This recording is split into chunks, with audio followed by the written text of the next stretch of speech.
السلام علیکم محترم ناظرین و سامعین۔ صغیرہ اور کبیرہ گناہوں میں کیا فرق ہے؟ صغیرہ گناہ کسے کہا جاتا ہے اور کبیرہ گناہ کسے کہا جاتا ہے؟ صغیرہ گناہ چھوٹے گناہ کہلاتے ہیں اور کبیرہ گناہ بڑے گناہ کہلاتے ہیں۔ صغیرہ کے معنی چھوٹے اور کبیرہ کے معنی بڑے۔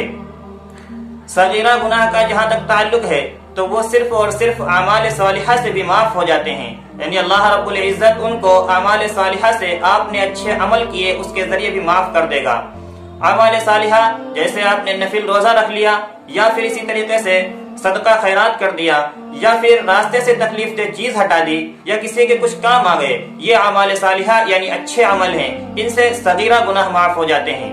لیکن جہاں تک بات بڑے گناہوں کی ہے یعنی کبیرہ گناہوں کی ہے، وہ صرف اور صرف اعمال صالحہ سے نہیں بلکہ اس کے لیے توبہ ضروری ہے۔ اس کے لیے توبہ کرنا اور اللہ کے سامنے اپنے آپ کو عاجز سمجھنا یہ ضروری ہے۔ اور توبہ کے اندر 3 چیزوں کا خیال رکھا جائے۔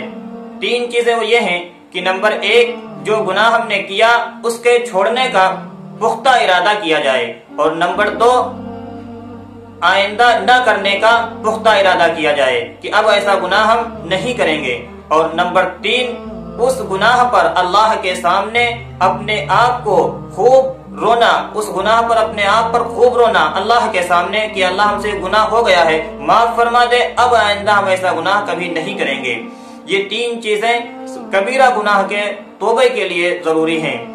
اور رہی بات توبہ کی نماز یعنی صلاۃ التوبہ، تو اگر آپ صلاۃ التوبہ پڑھنا چاہیں تو نماز پڑھ کر اس کے بعد دعا کریں، اور اگر آپ کے پاس وقت نہیں ہے تو صرف اور صرف دعا اللہ کے سامنے کر لیں، اور ان 3 چیزوں کا لحاظ کرتے ہوئے اللہ سے دعا مانگیں، انشاءاللہ ضرور اللہ رب العزت آپ کی دعا قبول کر لے گا۔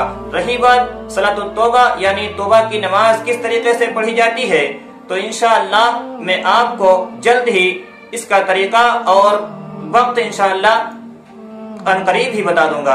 امید ہے کہ دوستوں سمجھ میں آ گئی ہوگی بات۔ السلام علیکم ورحمۃ اللہ وبرکاتہ۔